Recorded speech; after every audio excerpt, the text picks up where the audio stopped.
Olá, meu nome é Fernando, dando continuidade aos nossos estudos sobre as diretrizes curriculares nacionais, vamos falar sobre o itinerário integrado.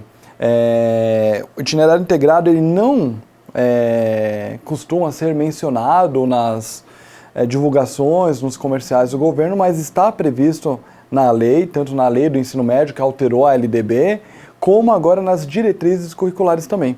Então vamos entender o que é o itinerário integrado e aí já fica uma indagação. Então não muda nada para as escolas tradicionais, ou o jeito que se faz hoje em dia o ensino médio? Vamos conversar um pouco sobre isso.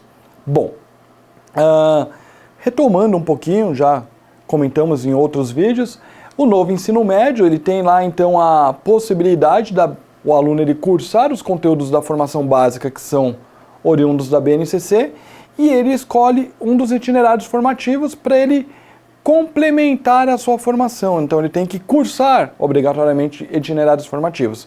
E que nós temos 5, né? Linguagens, matemática, ciências da natureza e ciências humanas e sociais aplicadas, além da formação técnica e profissional. Então o aluno percorre os conceitos básicos e ele pode ir escolhendo. Também já comentei em outros vídeos que ele tem a possibilidade de cursar itinerários de maneira concomitante, dada a disponibilidade da escola, da rede de ensino, ou ainda de maneira sequencial, né? Um depois do outro. É interessante que, olha só, no mínimo o ensino médio tem que ter 3 anos, mas não necessariamente ele tem que se esgotar em 3 anos.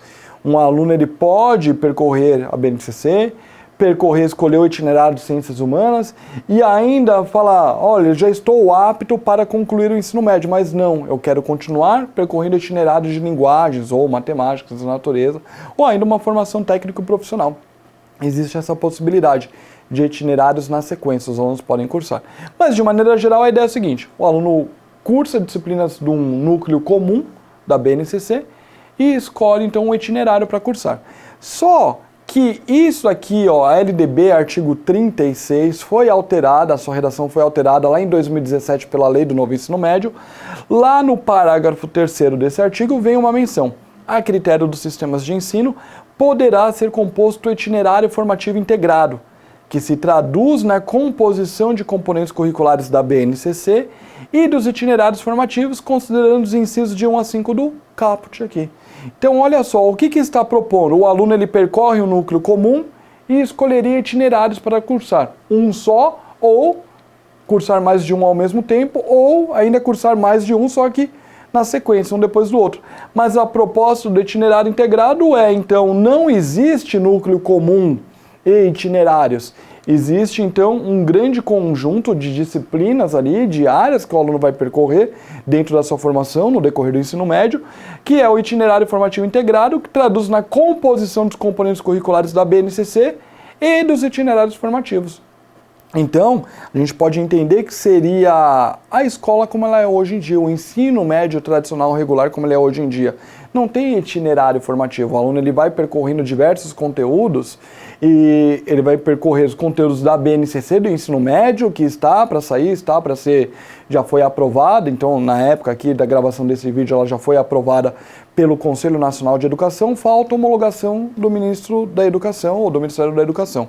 Ele vai percorrer esses conceitos, conteúdos da BNCC, mas também, hoje em dia, o aluno ele tem disciplinas e conteúdos que ele estuda no ensino médio regular, que no futuro passarão a compor itinerários formativos. Então, a BNCC, a gente já sabe que ela vai enxugar um pouco do que é ensinado hoje nas escolas.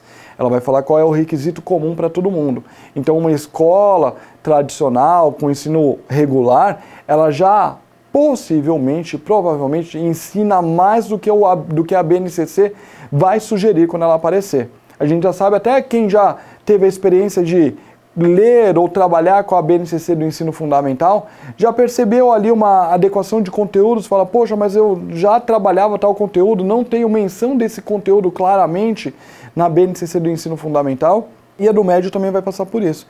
Então, a sugestão de itinerário integrado é, escola, você já oferece os conteúdos da BNCC e ainda você oferece alguns conteúdos dos itinerários formativos. Então você pode continuar, você está autorizada a continuar funcionando dessa maneira.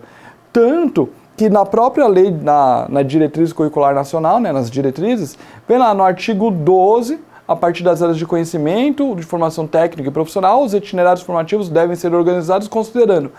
Aí no parágrafo 3º vem: itinerários formativos integrados podem ser ofertados por meio de arranjos curriculares que combinem mais de uma área de conhecimento e da formação técnica e profissional. Então olha só, tanto na LDB, agora novamente nas diretrizes curriculares nacionais, nós temos a menção do itinerário formativo integrado, que é a escola oferecendo todos os conteúdos da BNCC, mais algumas coisas dos outros itinerários. Perfeito?